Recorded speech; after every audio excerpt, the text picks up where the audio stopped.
What's up, everybody, and welcome to the very second Ravioli Castioli. It is definitely the second one. Yeah.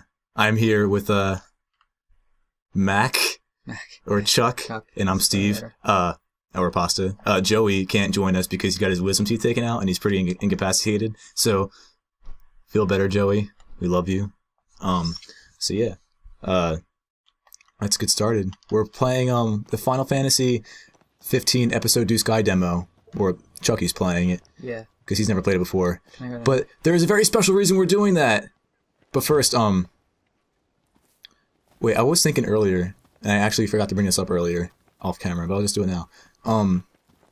We've been calling you Mac, but if memory serves, you already have a food-based nickname. Yeah, I guess. Would you rather be called that, or? I mean, sure. Okay. Probably more consistent with history. So so Chucky's new name is Cabbage. Oh, what's that? Okay, that's cool. Thank you to Chuck Sharkey, our old friend, who brought that up. Enjoy that. We should hang out soon, Chuck. It's been a while. But yeah, the reason why we're playing episode of Do Sky is because there was recently a active time report from Square Enix where they talked about some new features, and I fucking did my homework and shit. Took notes? I took notes. Did you watch it over again? I watched it over again, and I took notes to what was different. Fucking Final Fantasy 15 detail. Okay, so Chucky. Yep. This active time report showed off the magic system. What are you doing? I don't know what just happened. What the fuck was that? He just started punching me. He just started grabbing me. Oh, you can attack those things. Alright, check it. Here, let me see the controller real quick. Those things? Yeah. Look. Here. You hit R1 to lock on. Okay. Let me see. Okay. So, okay, look. Fucking parry them bitches. Okay, the camera's going crazy. You hold R1 to lock on. X does a warp strike, so you can like teleport and shit. Square attacks, and your weapons will change automatically. You can change that in the menu if you want to fuck with it. L1 will dodge, so if you hold in L1, you just hold it in. You just like you'll just dodge. Okay. So that's pretty much it. You can just like fucking kill people. So in this active time report, Chucky, they talked about magic, and something I felt really weird about was when they first talked about magic, they said it wasn't going to use MP, which, if you know anything about RPGs, that's really strange. Yeah, it's like mana, right? Yeah. See, MP is that blue bar under your health bar. So what we saw is different than what I'm playing right now. Yeah. Honestly, it's like extremely different. Like, it looks almost not the same. So in this active time report, they're talking about magic, and in magic, it doesn't use MP, but instead, what they said was that it uses like an item slot. So you go around the world and you pick up these like mystical things, and then you can essentially forge magic, and then you get the ability to use it because it gets mapped to one of the so when you use weapon magic, slots. does it use one of the items up? Yeah, so like, and what's cool about the magic is that you only get 3 spells. You get Fire, Blizzard, and Thunder. In the whole game? Yeah, which sounds stupid because it's so limited compared to other Final Fantasy games where you get a bunch of spells. But they said they want magic in this game to be more like meaningful, like it has more to the story and it can affect the environment. Like, for example, fire. If you use fire and there's like you can't go for it. That's like an invisible wall. See, if you use fire, especially like for example, if we use fire in the grass, it would spread to like the more flammable substances. Like, and then like in the demo, they showed gameplay and they kill a Magitech walker, which is like a giant robot, and they hit the gasoline chamber and it starts spewing fuel everywhere. And then he uses magic and it pretty much makes the thing blow up because it's covered in gasoline. And also spreads to... What are you doing? And it also spreads to the other gasoline that's in the surrounding area. And also, it can, like, melt boxes and shit. What are you doing? I'm just checking it out. Oh. You can, like, melt boxes and shit. So I thought that was really cool. That is really neat. It's a destructible environment, I guess. Yeah, like, and also your allies and you can get caught in the magic.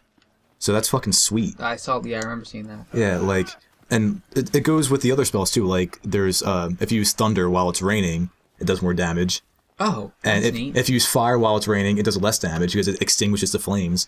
If you use water, like over this lake, for example, you get like a boost. Yeah, no, it freezes the lake over. Oh, if you go. And it like also freezes enemies and it staggers them and makes their movement slower. Like, go swimming? No, you can't go swimming. Speaking of that, you can also swim in this new thing, which they said they were probably not going to do because it'd be hard to implement. Because before they announced that it was 15, it was still versus 13. Right. They showed the gameplay demo at E3 2013, and Noctis like dove into the water to get away from an attack. And they were like, "Oh, can you swim?" And they were like, "Probably not, because it's gonna be hard." But then, cool. Yeah, then they show Noctis swimming, so that's really fucking cool. And by the way, I'm gonna try showing all this in the video. I don't know if I'll get copyrighted, but fuck it, I don't care. I think it's it's fair use, right? So I'm gonna be showing all this, maybe have some comparisons, because another thing that's changed, besides, you know, spells being item based, which by the way, like, I think it's really cool. That'd be a really cool gameplay mechanic to where you could probably go to, that will kill you. You can. Well, it's gonna have a hard time doing stuff.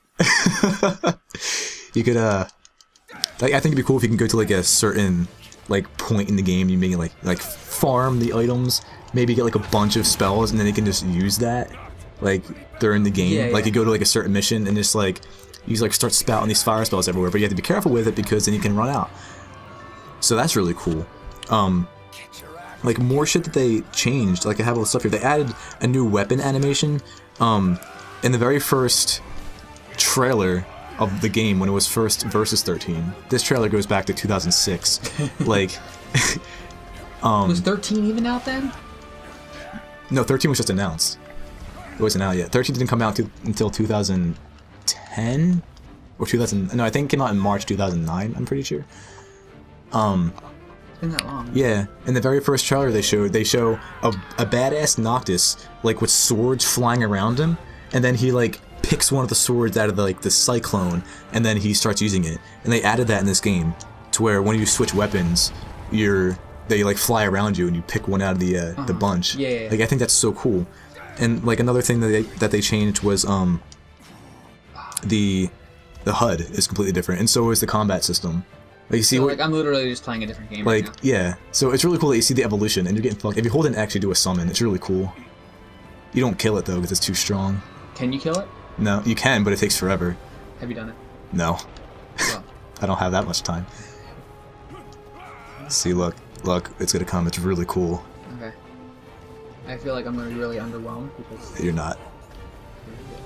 Here, wait. Where is it? it's just not showing up. It knows it's in here. Is that it over there? No, those are enemies. Oh. Maybe if you got closer to it. Closer to the enemy? Yeah. Well, is there a way to heal?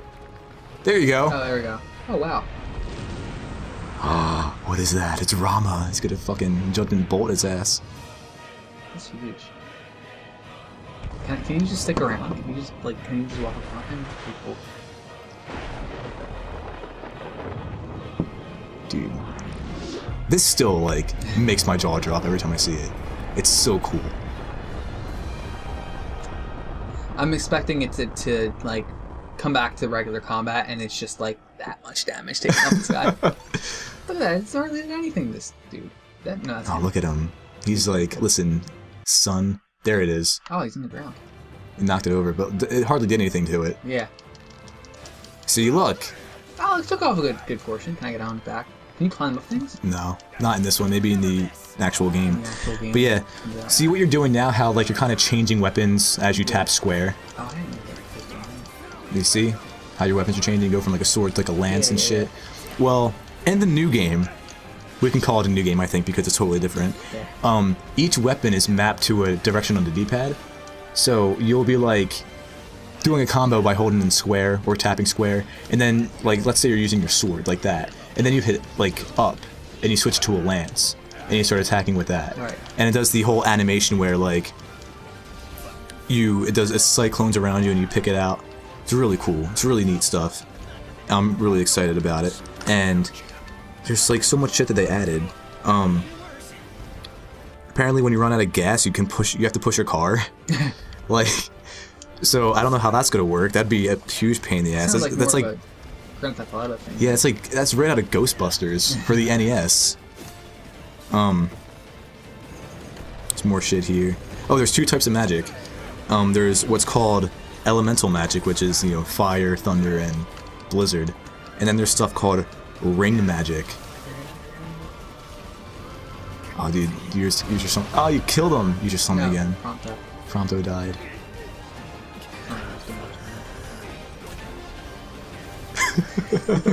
I'm just gonna kill him with this guy. Let's do that. He's on his way.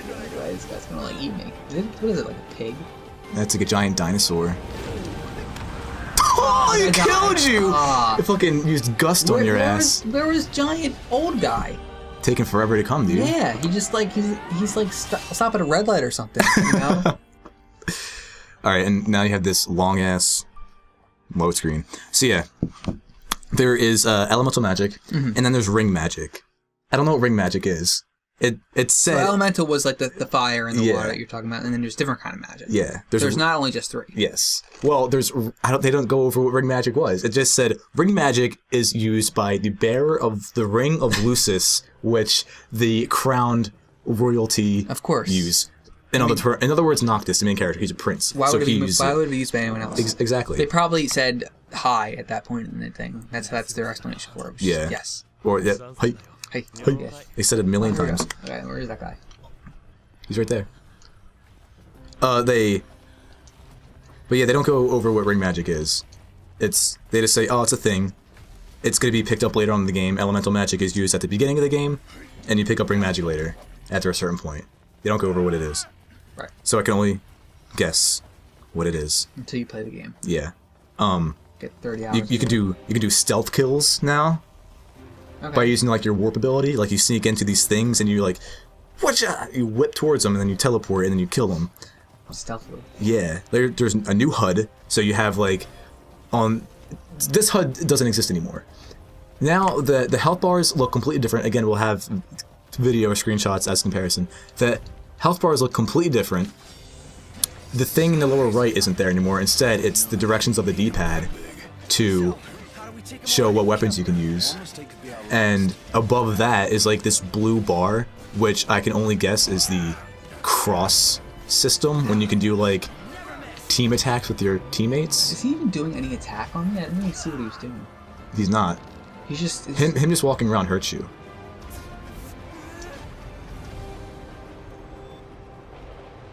Okay. Oh, dude, you're doing it again. Yeah, well, I mean, it's not going to beat him. You guys are all dead. It's just fucking insane.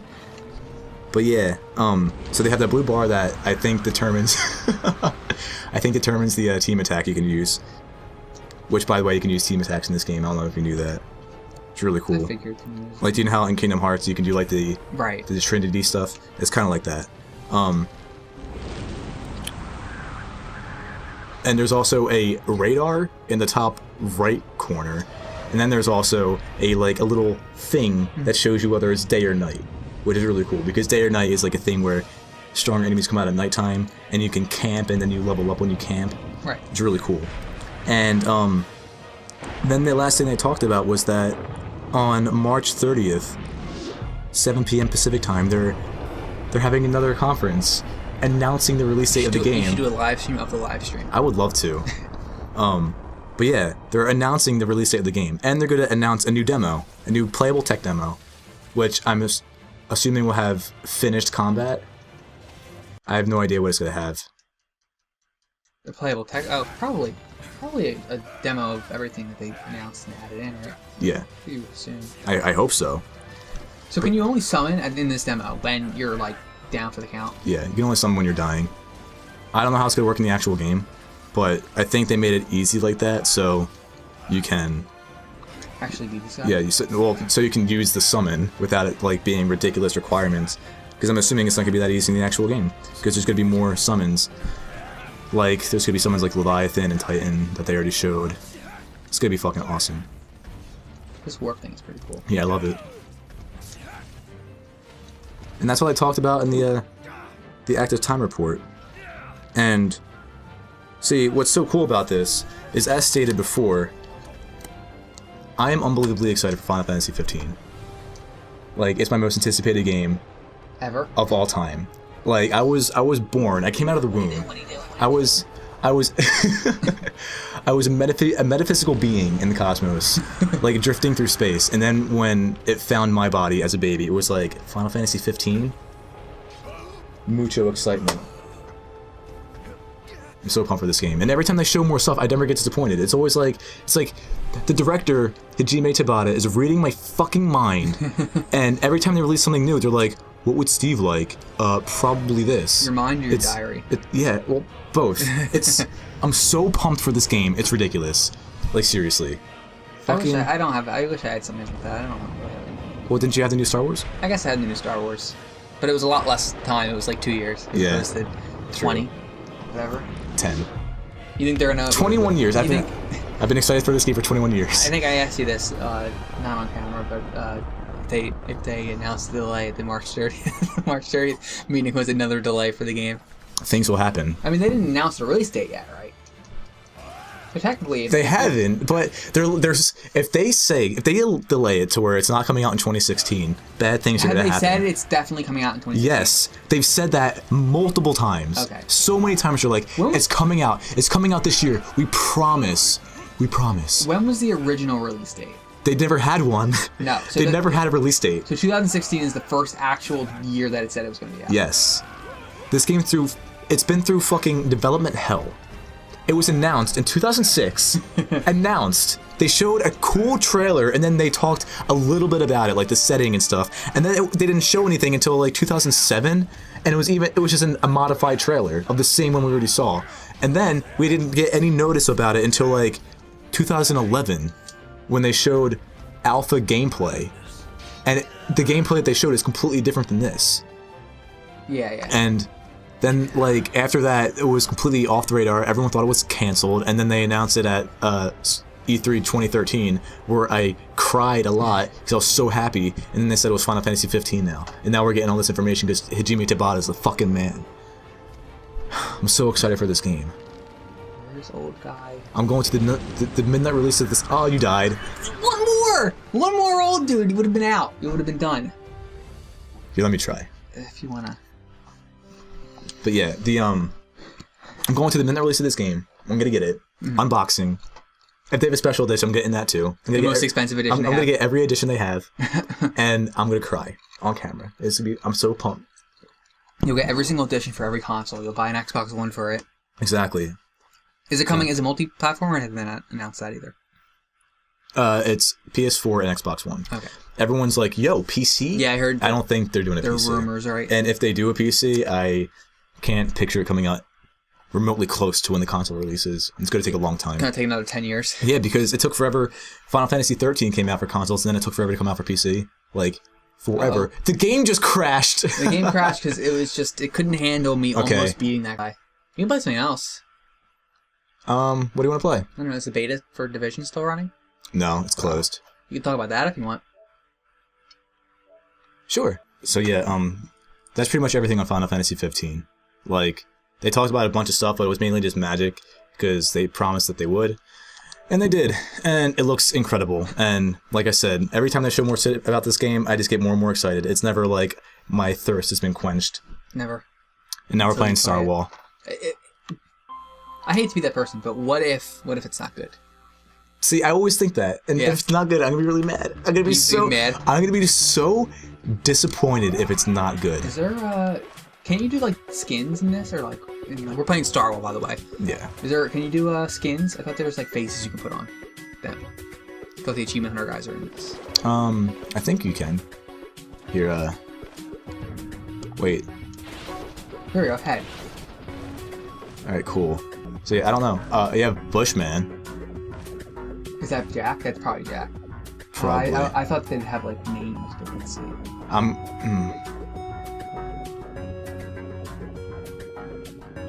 Here, I'm gonna be female assassin with bacon. Oh, it's fucking. All right, so yeah, we can talk about the Division beta. Well, you can talk about it. I can comment on what you think. Wait, have you seen anything of it? I've seen a bit of the game.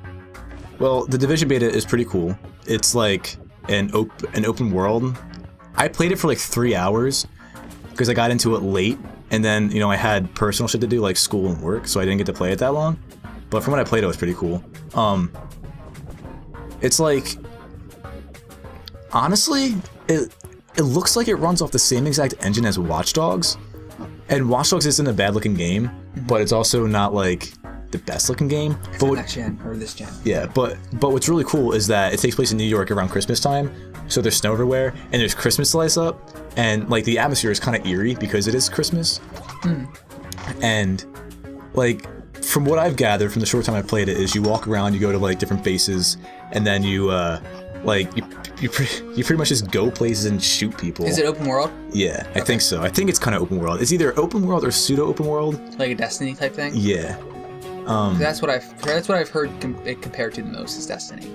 It is like Destiny. It's very Destiny-esque. Which Destiny's a whole different concept. It's kind of like an MMO matched with like a third-person shooter, like a cover-based shooter. And the cover system's really cool.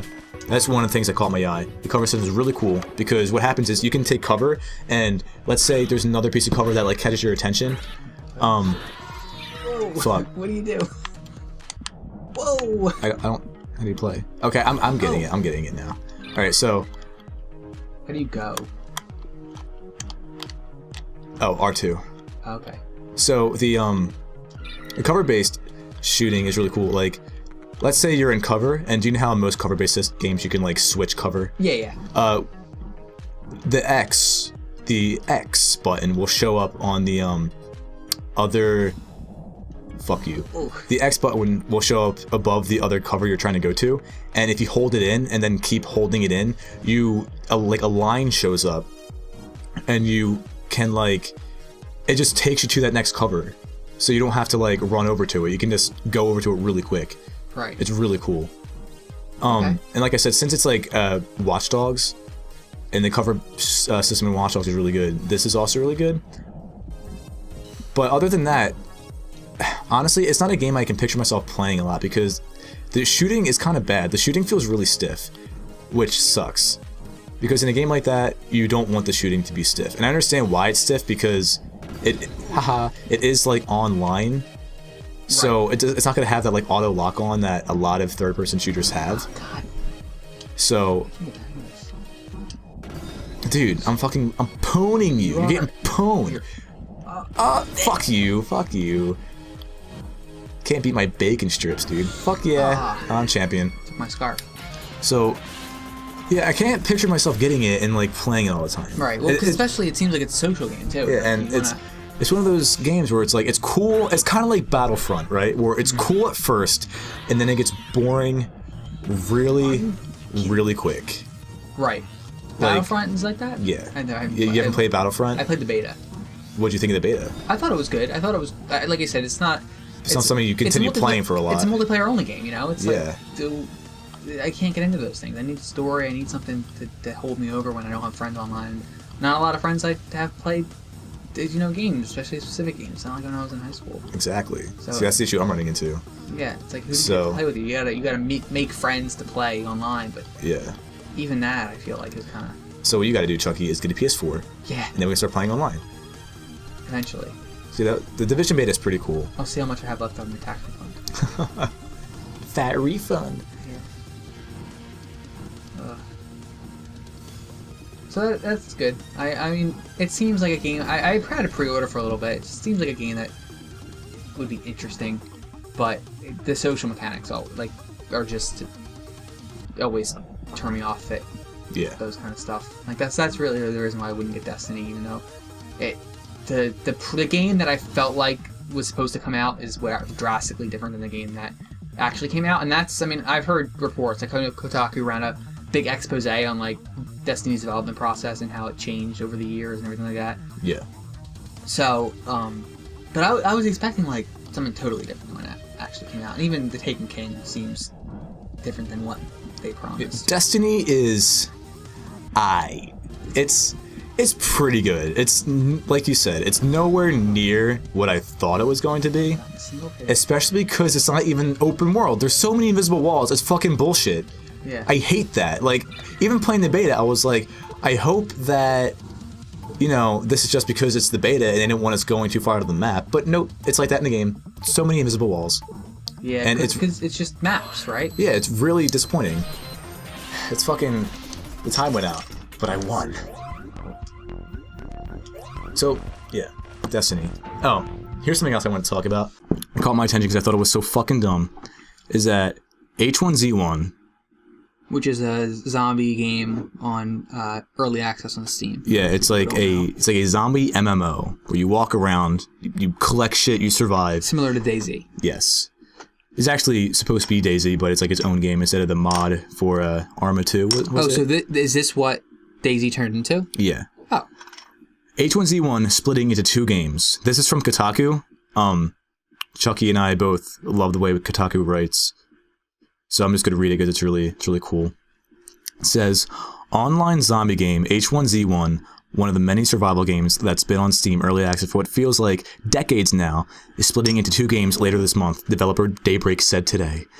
Starting February 17th, Daybreak will start selling a spin-off called H1Z1 King of the Kill, which they say is a large-scale, high-intensity multiplayer shooter comprised of a variety of new fight-to-the-death game modes. Meanwhile, the current incarnation of H1Z1 will get a new name, H1Z1 Just Survive.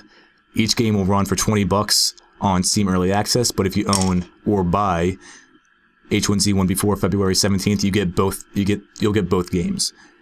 This summer, Daybreak says H1Z1 King of the Kill will leave Early Access and come out for realsies on PC, PS4, and Xbox One. Their survival game will remain in Early Access through the end of the year because survival games never leave Early Access. Just ask DayZ. Oh, so I think it might be a different one. But they're just DayZ still exists, but H1Z1 is supposed to be like DayZ, but without the mod. Because in order to play DayZ, you need the mod for Arma 2. Right.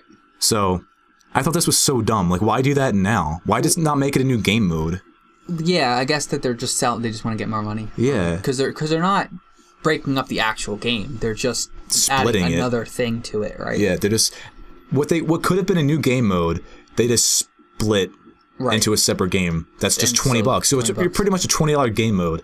Or you can get DayZ Just Survive if you want to keep playing the game you already fucking own. Yeah. Well, you get both if you already own it. So that's a good thing. If you already own it, if you don't own it yet. So it's pretty much buy it quick, buy it now. You gotta buy it now. Or you're gonna get fucked. Pay $20 now for 2 games, or pay $40 after February 17th. It's fucking stupid. What do you think of that? I mean, I wasn't on my radar, so yeah. If in the future, I probably wouldn't even bother with the King of the Kill mode. I probably would just get the survival access. So yeah, that's another thing. I feel like when people play H1Z1, they get it to survive. They want to play the survival. Why add a competitive shooter aspect to it? Nobody plays it for that. They're not accurately reading their fan base. Their fan base, yeah. That's stupid. It is a little weird. God damn. So yeah. Yeah. Is there anything you want to talk about? Anything happen in your life or world that you want to talk about? Not really. Haven't had a lot of time to do much. TV shows, some of them pretty good. I did want to point out that we came across this Kickstarter, Knights and Bikes, that by some developers of Tearaway, Little Big Planet, Ratchet and Clank. I hear great games. Ratchet and Clank I can personally attest to. Fuck yeah, Ratchet and Clank. And it's an adventure game set in the style of 80s movies like The Goonies and Earthbound, which is not a movie, it's a game, but I think it looks really cool, and we should have a link to our fans, and you should definitely support them. They're only about halfway through. They have about a month to go. They'll definitely reach it, but still, if you want to get a cool-looking indie game, check that out. Yeah. And usually teams, games with smaller teams on Kickstarter get funded more than the bigger teams, like Mighty Number 9, or what else has been on Kickstarter? What's the big one? I can't believe I forgot it. Ukulele? What? You never heard of Ukulele? I never heard of Ukulele. What is that? It's like the Banjo-Kazooie successor. Oh, no, I've heard of that. No, I'm thinking of the space one. The one that's raised like Star Citizen. Star Citizen? Yeah, it's raised like $100 million. Fuck that, dude. That's too much money. Yeah, what are they going to do with it? That's it. They keep adding stretch goals. The last stretch goal was like pets or something like that. They stopped it for $60 million. They had from like every $1 million, and they're like, we can't actually finish the game at this point. Yeah. So we're going to have to wait. That's really... It's a lot of money. It is a lot of money. I wish I had $100 million to Yeah, me too. Like, we should just start a Kickstarter for a space game. Like, let's just take the money and run. Yeah, let's just copy what No Man's Sky is doing. They're actually coming out. Well, they weren't a Kickstarter. They were just a game, right? Yeah, we can just copy what they're doing, though. We can make a Kickstarter. Here, No Man's Sky, this is our game. This is our version of it. We have no developer experience whatsoever, but if you give us money, we'll promise you we'll get the game out. Kickstarter goal of $100 million. Yeah. I don't think anyone would ever... I mean, I would. I'd pledge $100 million. I would, too. I would totally pledge $100 million to get a space game made by us. Like and subscribe if you would pledge $100 million. Speaking of shoutouts, I got a new Bloodborne shirt. Finally, I got this. Is it official? Yeah, no, that's the thing. That's why I'm giving a shout out. There's this website called TeePublic. And we're small. We just started this YouTube channel. We're not getting sponsored by this, but I love this shirt so much, and it's so comfortable. I want to give a shout out because they deserve it. I got this shirt, and what's so cool about this website is I'm pretty sure the designs are fan made. So people make their own designs, they put it on the website, and then you can sell it. And then they get the money. Yeah, like the way I found this website was, I just Googled Bloodborne shirt and it came up with it, and there was like 1 million designs, and they're all so cool, and they're cheap too. Like it was on sale for $14, so that's like reasonable for a graphic T-shirt. Yeah, especially when it's Bloodborne, because if you go to PlayStation Store, there's only like 3 selections and they're $20 each. Right. And I think they're more expensive, some of them, and so I was like looking on this website, and it's so cool. Like and the shirt is so comfortable too. Like imagine going to a Hot Topic, getting your favorite like band tee, and that nice silky smooth slim fit tee feel you get. That's what this is. It's so nice. I love this shirt, and I thought that TeePublic deserved a shout out, and definitely put the link in the description. So thank you TeePublic for this ballin' shirt, and anybody listening to this should go check them out because they have designs for everything. They have the coolest designs. Like, look, I'll go on TeePublic right now just to show cabbage here. Great. It'll never die. Oh, did you? You think you can kill me? I probably can't even. I probably can't even do anything when you're not even playing. Oh, there we go. You can't kill me. See that, Chucky? Look, check this out. These are some of the selections they have. These are fan made. Han Burgundy. You have fucking Han Burgundy shirt, which is like a Han Solo Anchorman mix. You have Five Nights at Freddy's shirt. You have like this cool Pikachu logo. You have this Akira logo. It's so cool. Like this is the shirt I just got. So yeah, That's pretty neat. Go to TeePublic. They deserve it. I kicked your ass. Only because I wasn't playing. Likely excuse. Bullshit. So that's pretty cool. Yeah. Anything else that happened to you? Have you played anything? Recently. There is that game Firewatch coming out. Right. On Tuesday, which I will be doing a playthrough of it. Chuggy's not going to. Just gonna be me by myself because I have no friends. And clearly.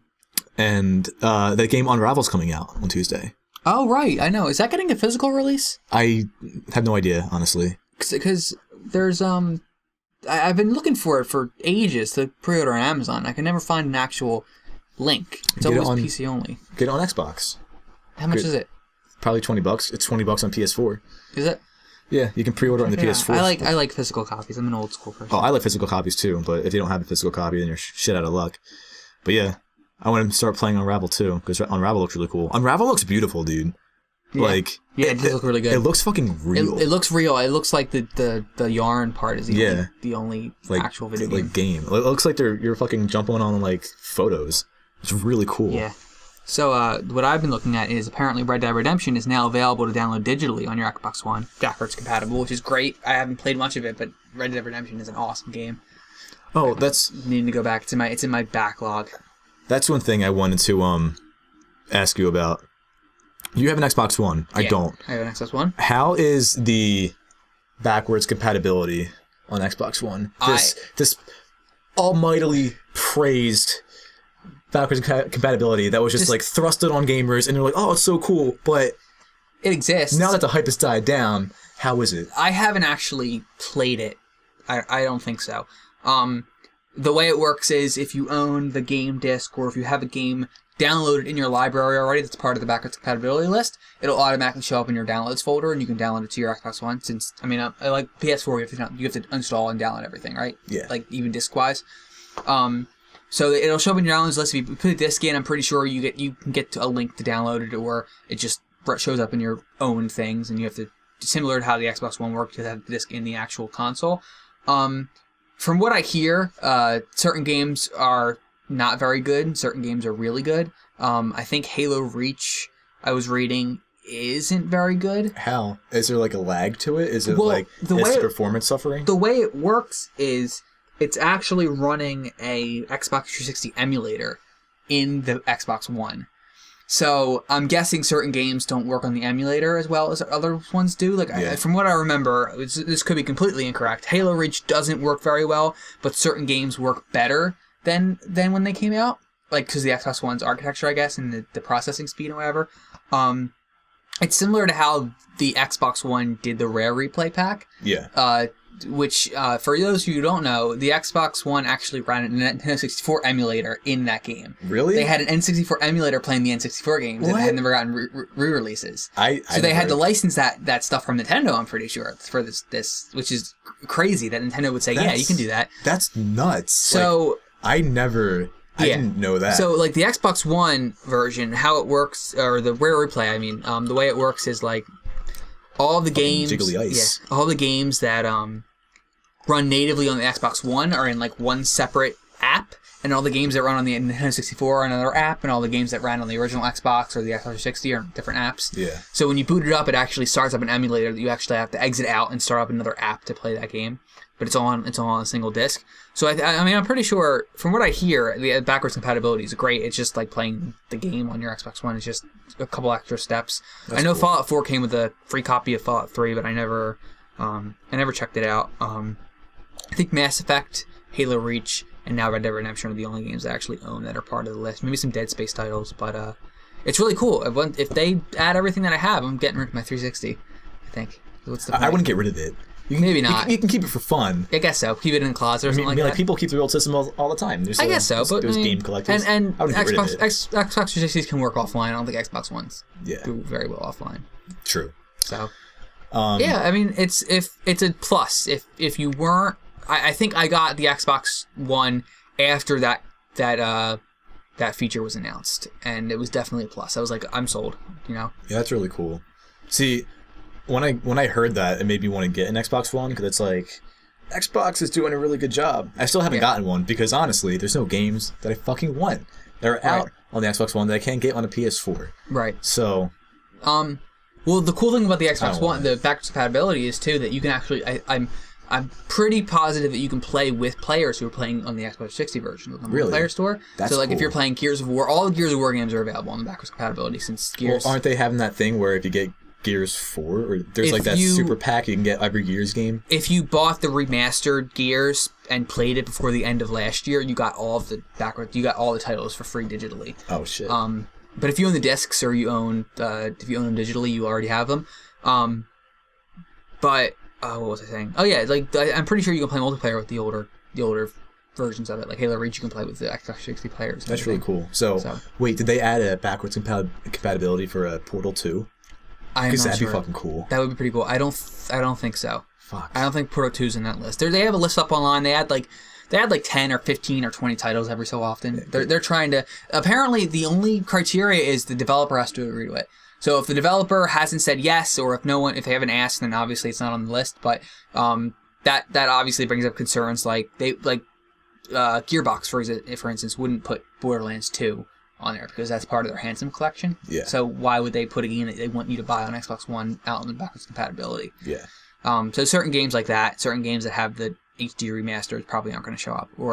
And that's probably how you can parse out what they're going to do in the future. Yeah. Like which games are going to be added. So like Halo Reach being added backwards compatible, probably not hopeful that it's going to be added to the Master Chief Collection like ODST was. Yeah. Because they want you to buy. They would want you to buy it. But yeah, it's a neat feature. It's definitely one of the plus sides to having that console. Yeah. They're even adding like a backwards compatibility to PS4. Yeah, but you can get like PS2 games. You have to buy them. Aren't they? But, I thought. Well, I don't really consider that backwards compatible. It's just porting. You know? Yeah, but still, it's kind of cool that they're doing it. Like, it kind of sucks that you. Well, not kind of. It actually really sucks that you can't take all your PS2 games, just pop it in and start playing it. Because I still have a bunch of PS2 games. But the fact that they're there and they have trophies. Or the PS3. Yeah. Games. True. But for PS3 they have the PlayStation Now service, which is stupid to me. I don't like PlayStation Now because PlayStation Now is a streaming service, and it costs a lot, and it costs money to rent games, and they stream it. So if you don't have a good internet connection, you're fucked. Yeah. And with the PS2 games, they add like trophies, and apparently it's like the performance is better to play on a PS4. Cool. So that's really cool. It sucks you have to buy them again, but maybe they'll fix that. Maybe they'll be like, all right, well, we'll release some. If you can provide a proof of purchase, we can like give you the game for free. Or just have the disc, you know. Yeah. Well, because that's a proof of purchase essentially. I think Sony said that they're looking into the backwards compatibility once Microsoft announced theirs. Because Microsoft came out of left field with that. They were like, we're never doing it, and then you said, we'll just build an emulator of our own system into the new one. So that's pretty cool. Another thing that's cool with the Xbox One is I haven't actually played my copy of Rise of the Tomb Raider yet. I have so many other games that I need to play. But I know that the Rise of the Tomb Raider actually comes with Twitch integration, so if you stream Rise of the Tomb Raider on your Twitch channel, your viewers can vote and have certain things happen in your game. Like, enemies will get harder, Big Head mode will get turned on. You remember Big Head mode from the old games. They have that in Rise of the Tomb Raider, which is awesome.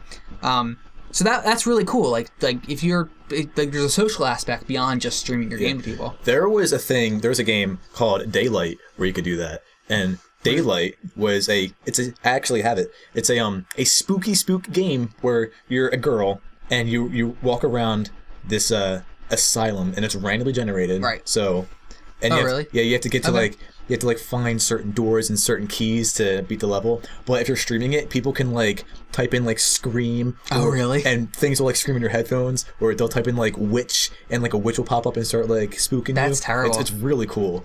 That's terrible. Yeah, when during the Twitch stream for Rise of the Tomb Raider, certain cards will pop up on the screen, and the players can vote on which one gets added to your game. I'm not sure if it's in the main story, if it's just in their new endurance mode, which is kind of just survive. You have to eat and drink and everything. Yeah, it's like a survival mode with Lara Croft added into it. So I'm not sure which mode that's available in, but the fact that it's available at all, it's pretty cool that they're introducing that. I think it's really cool when games do that. They try to get the audience involved. Yeah. Well, there was a game that was just announced recently. I don't know if you heard of it, because it was pretty new. It's called The Culling. No. And what it is, it sounds cool. It's actually really cool. It's a Hunger Games type game. Yeah. Where you and other players get thrusted into this arena, and then you get 20 minutes to build traps, find weapons, find food, and then you have to kill the other teammates, and you have to be the last one standing. There's no second place. That's pretty cool. You have to win or you lose. Yeah. That's neat. I know there's an interesting game that came out a while ago. I forget the name of it. I'm sure we can look it up and put it in the links or something like that in the description. It was a game that, so I think it's releasing this summer or something like that, where there's a set number of lives. Have you heard of this? There's a set number of lives to the player base, and once those lives run out, whoever's still left living enters in this end game mode to this game. It's a multiplayer shooter or something like that. And once those players die, the game's shut down. The game has a limited lifespan of how many lives there are. And if it released for other systems, they would add more lives to the pool, or depending on how many people buy it, they'd add more lives to this thing. That's really neat. Once it runs out, it runs out. There's tons of games out there that you can buy, and once you die, you're locked out of the game forever. I don't know if some of them might be free, but you have one life to play. So I know there's games where people are doing some interesting things with games. Let me see if I can look at. Go ahead. Yeah, I know there's games there's this one game called Haven and Hearth. I don't know how it is now, but it was pretty popular-ish 2 years ago when it first came out, and that was a game where it's you walk around, you have to build shit, you have to survive, and if you die, you lose everything. Everything? So it's hardcore mode in Minecraft. You lose everything. Can you play again? Well, you have to make a new character. Like, death's permanent. So, I don't know how I'd feel playing a game like that. Like, I'd get, like, anxiety the whole time. Like, I would be afraid to do anything. It's like, if I die, I lose. You play once a month, and, like, the only time, the one time you actually died, you would, it would be like falling off a cliff or something. Yeah, it was like, I can't. See, I want to play games like that, but I don't want to give myself a fucking heart attack. If they're free, what's the harm? Haven and Hearth is free. It's not?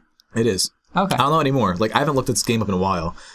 This YouTuber that I really like called Pro Jared did a video on it, and I watched it, but he made the video like 2 years ago. So I don't know how it is now. So I think the game is called The Flock. If you die in the game, you die in real life, man. Oh, and this is called Upsilon Circuit. Permadeath. This is a different one. If you lose, you can never play the game again. This is a different one than I was talking about earlier, but this is one of the ones that, you can't play anymore. Is that free? Let's see. It doesn't have a release date yet. This was a Kotaku article from March of last year, so not entirely sure. But there was another one.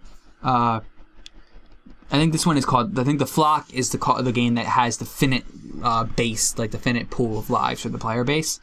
That's the one where everyone who dies, it gets tick off. Yeah. And once it reaches 0, whoever's left standing gets into this endgame mode. Which it's a neat thing. I mean, I feel bad for that. It's apparently out in August. I wonder if you can still play it. But I like that. It must be terrible for the people who developed it. Like, once everyone dies, like, what do you do? You just wasted 3. Like nobody wants to play our game anymore. 6 out of 10.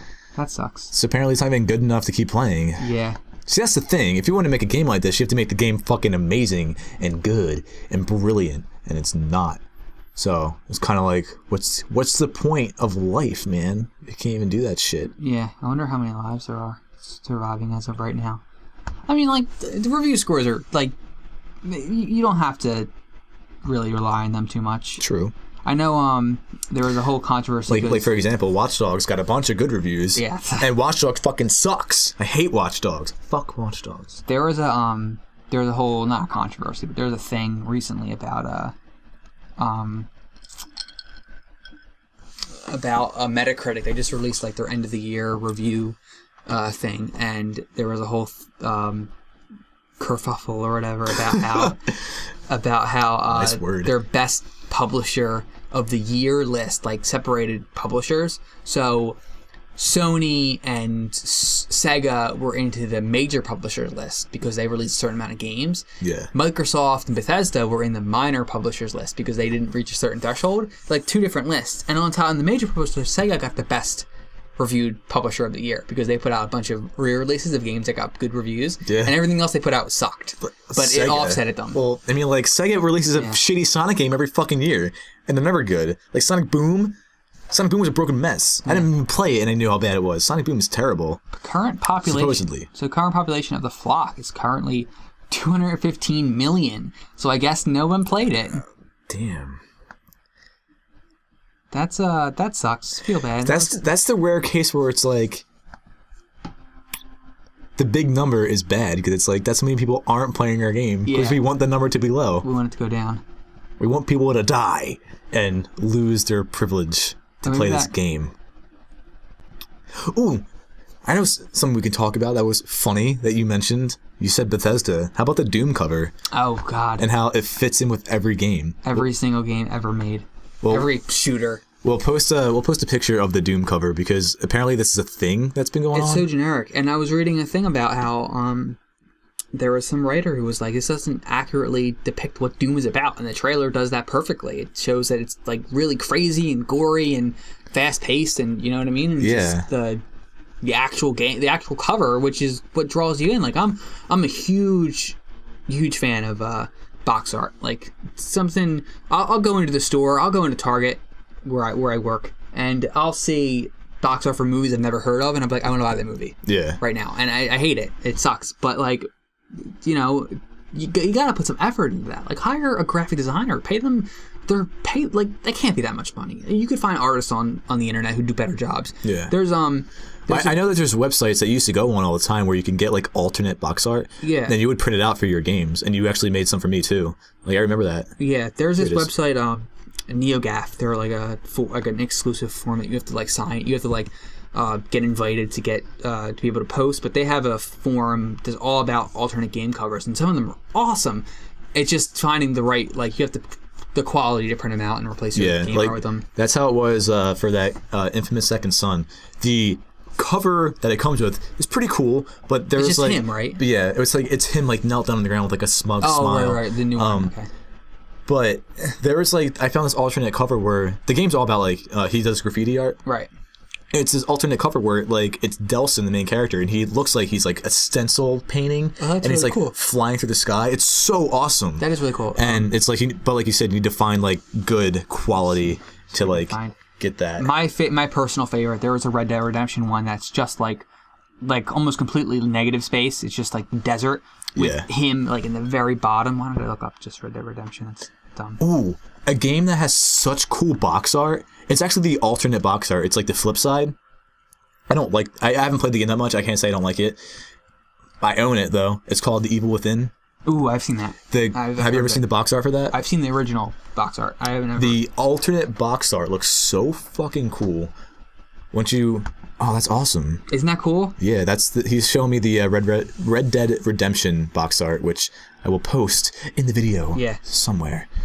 But yeah. It's like all negative space. I love that's awesome. I'm a huge fan of minimalist art. I wish everything. I like the re-releases of movies they do, and it's just one thing on top of it. Like one picture that accurately describes the movie or the game that they release. Yeah. I know Fight Club had one. It was just like Brad Pitt on the cover.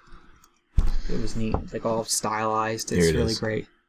Is that the alternate? Like you can turn it. That's the alternate one. It flips over? Yeah, that's the flip side box art. That's neat. That's really cool. This is the Evil Within box art cover. Right. Like I said, I'm not a huge fan of the actual game. That's why I haven't played it a lot, because I'm not a big fan of it. Do you have it? I do. Okay. I can't get a good opinion on it because I haven't played it that much, but from when I play it, I'm not really digging.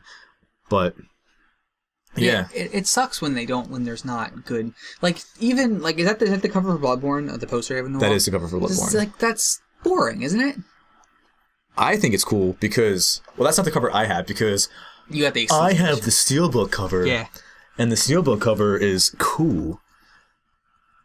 Oh, you've been on NeoGAF, apparently. I go on NeoGAF all the time. Oh, you do? Wait, open a new tab, because this is the one with the Doom cover. But yeah, I think the Bloodborne box art looks cool. Like, it has the name.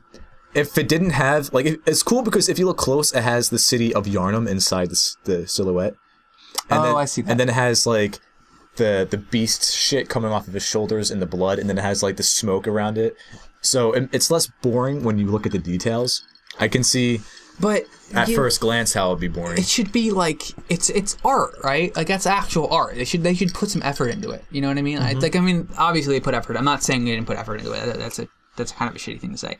I just think that it should I don't know. It should look awesome. It should draw your eye to immediately. It shouldn't be generic. It should make you want to display the box art somewhere. It should. Yeah, exactly. You should want to buy it as a poster and put it on your wall. Yeah.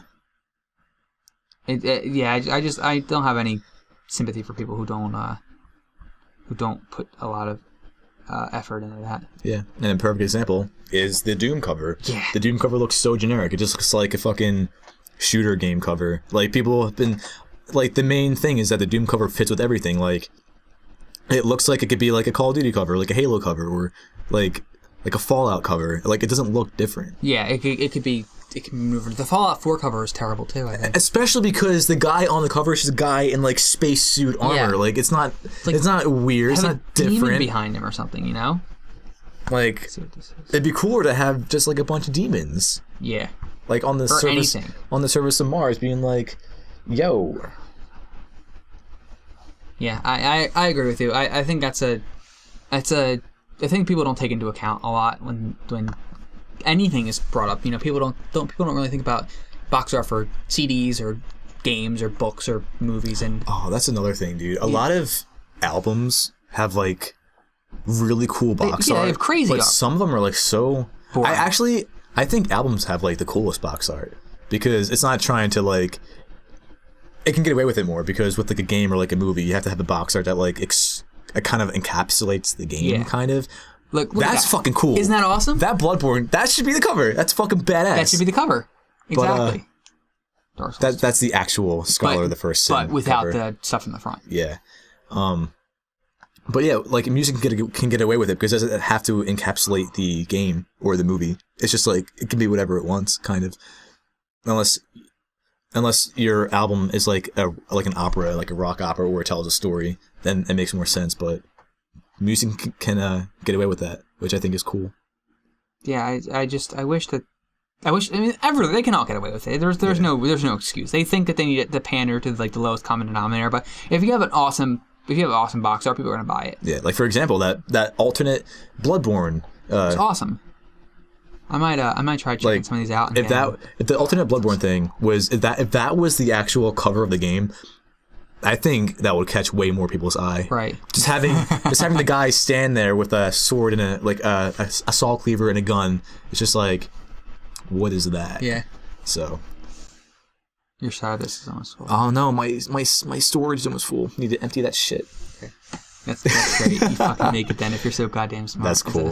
Alternate Super Mario Maker. That would be a really great thing. I should I might get Super Mario Maker in the future. I should bring it Wii U over and we should play some levels. Oh yeah, dude. That'd be really cool. That'd be awesome. A Let's Play or something like that. Yeah, I'm a huge fan of games that let you create levels, but I suck at it. Yeah. I hear Super Mario Maker is really intuitive. And, well, I heard I've never played Super Mario Maker, but I heard it teaches you a lot about game design in general because it's like how to make good levels, how to make levels that work. Yeah. The people wanting to get into the industry can use that as a tool. Yeah. And so yeah, we should totally play Super Mario Maker. That'd be fucking yeah. I should get it eventually. Eventually, it's not an immediate thing. It's not a Nintendo games don't go on sale. Yeah, they don't because Super Smash Bros. Brawl used is still like $30. Yeah, and that's insane. The game came out in like 2009. Oh really? Yeah, I've looked into some old Wii games. I think I looked into Twilight Princess before it got announced for a re-release. HD comes out in March. Pretty cool. Yeah, and it was like $50. I think the Metroid Prime trilogy, which was originally, I'm pretty sure, a GameCube release, is like $100 on Wii. Yeah. For it's like 3 games, it's a lot of money, but I mean, it's a lot of stuff that you're getting. That's crazy. Oh, speaking of box art, see, box art's not really something I talk about because you're like the only other person I talk to that really cares about box art. I super care about box art. Box art's important. I'm really nervous about the Final Fantasy 15 box art. Yeah. I'm worried how they're going to make it look. I'm afraid it's going to look not cool. Right. Yeah, and that's like that's such an anxiety that I have. Yeah. Like I'm already thinking about like what's the Star Wars box art going to look like? I wait for the days when they officially announce release dates just because I see the box art. And I was like, what is this going to look like? Avengers: Age of Ultron, it's kind of bad. Ant-Man was okay. I think the Star Wars Force Awakens box art is just going to be, that's fucking cool. Bioshock and Bioshock 2. I think the Star Wars Force Awakens box art is going to be the poster. You think so? That's what I hope it's not. But there's something in me that's telling me that's what it's going to be. It's a good poster, but it's not a good box art. You know what I mean? Yeah. I think about that all the time. It's huge. It's a huge deal. I will. That's usually why, especially for Marvel movies, I buy the most expensive version of the movie just because the box art's better. Like the Ant-Man box art of the 3D Blu-rays, like him shrinking like into himself, like you can see like the shrinking versions in. But then the regular Blu-ray is like him standing there like in a pose, and he's shrinking into like the negative space, I guess you can call it, and it just doesn't look as good. Yeah.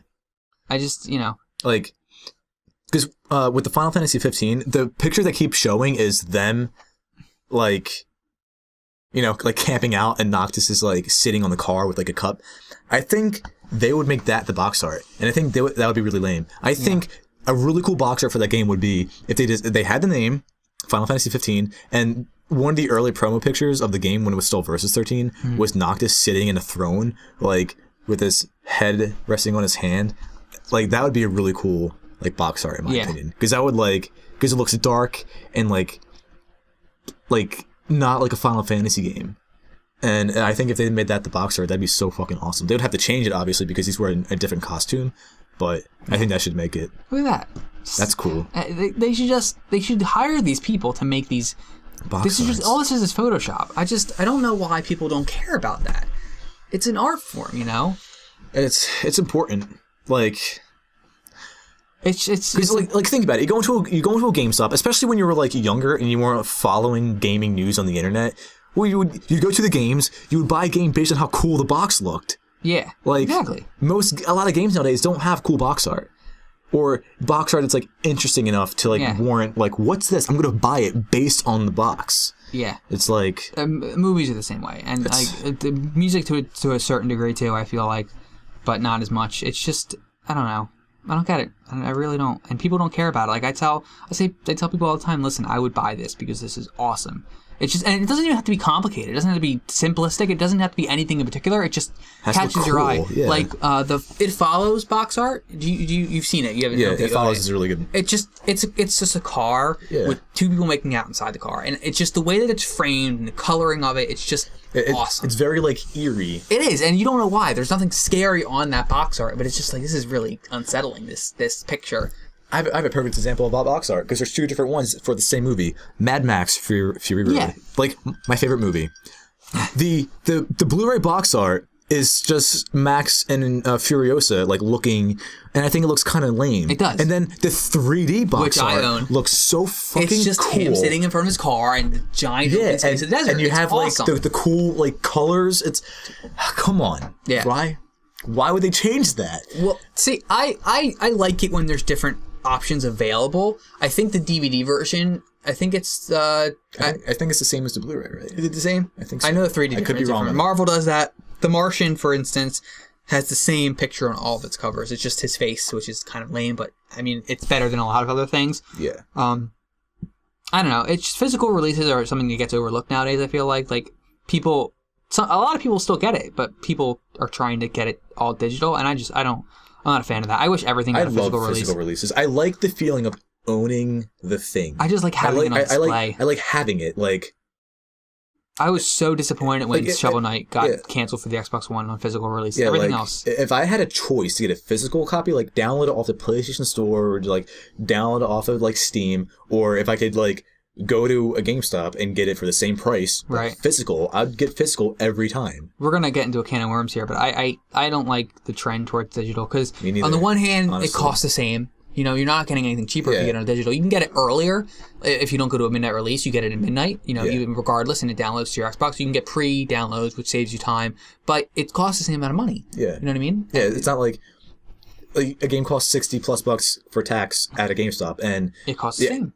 Like, while you don't get taxed, I don't think you get taxed on like PSN or anything, but I'm not sure.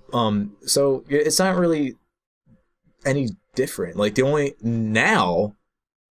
difference is like Amazon. If you're a Prime member, you get discounted games. Yeah. If you pre-order them, but you're pre-ordering the physical copy. They're not giving you a download code. Yeah. You're getting the game, so it's like. Yeah, it's even more of an incentive to get the physical copy. Even with the new consoles going towards online-only things, you still have that game. You can buy another PS4. You can start a new account and still have that game with you. If you ever lose your account on PSN, you have to download that shit again. I mean, like, and if you lose your account, you have to make a new one. You have to buy all of it again. You have to buy all of it again. If they ever decide to lock you out or make those rights unavailable to you, exactly. You know, like if anyone who owns, it's free, so you don't really own it, which is why they can kind of get away with it. But if anyone owns... oh my god, that's Shadow of the Colossus wallpaper or cover art. Holy shit. Yeah, that's Eco and Shadow of the Colossus. Yeah, it's the HD remake. Oh. What's the game that came out that was the trailer for Silent Hills? That was... That's spooky. PT. People who own PT... if they delete it, they can never get it back again. Yeah. And that's why I'm always afraid of. That's why I don't like buying... I always buy digital copies with the physical copies if I can with movies. Yeah. But I wouldn't buy like totally digital just because there's always that chance if the website's going to shut down, that service is going to shut down, and they're going to take everything with them because you don't own that stuff. You're licensing it. Exactly. I like physical copies way more. Yeah, and people don't appreciate it. Like somebody I used to talk to, he got his PlayStation account hacked. And he went through like this whole debacle with Sony to try to get it, you know, unhacked. Right. And he eventually got it, but like for a good chunk, he wasn't able to use his account, which means he had no access to any of the things he had. Yeah, it's not whether it's like he got it for free for PS Plus or he bought it, he didn't have any way to get those like games he had. Yeah. And that's terrible. And if you had the physical copy, nobody would have to worry about that. Yeah. Like I understand that getting digital is so convenient, which just plays on the whole like laziness factor that everyone gets called out on, but oh my god, that's so cool. Isn't that neat? But yeah, like physical copy, I prefer it. Definitely. Like I know it's the way of the future. Like everything's digital. The worst part is that. a lot of the time, when you buy ultraviolet movies, a lot of the time the quote unquote box art for the ultraviolet copies are actually cooler looking than the actual movies. I don't get it. Or Disney movies and Disney Movies Anywhere, which is their personal streaming service for movies that you own, are like that too, and I don't get it. Yeah, that's awesome. What is that? Paper Please. Have you ever played Papers, Please? No, I always wanted to. It's great. It's addictive paperwork simulator. It's really good. Really good game.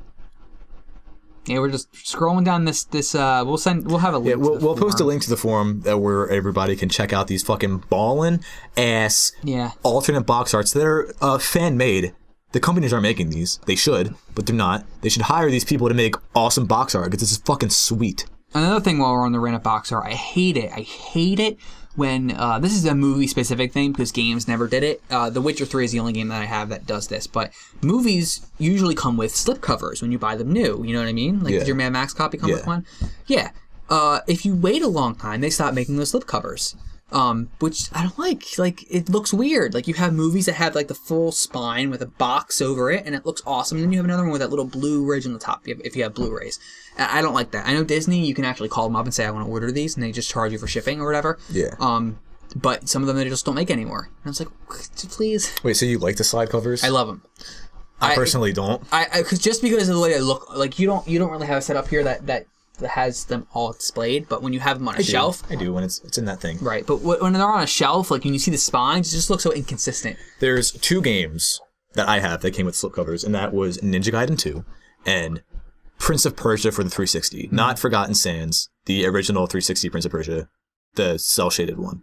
Right. And that came with a slipcover. And what I do is I take the game out of the slipcover and put the slipcover in a separate thing. Right. Because...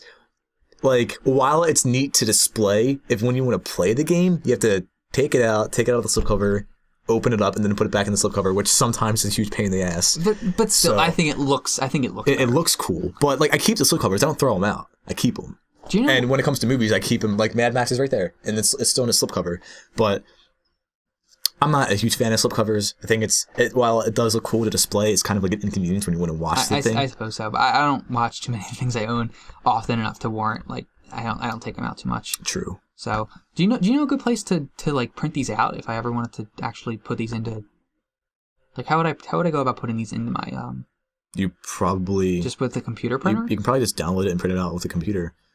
Unless you want to get like a very fancy like Epson computer with like photo. Yeah. Like a photo lab. Yeah.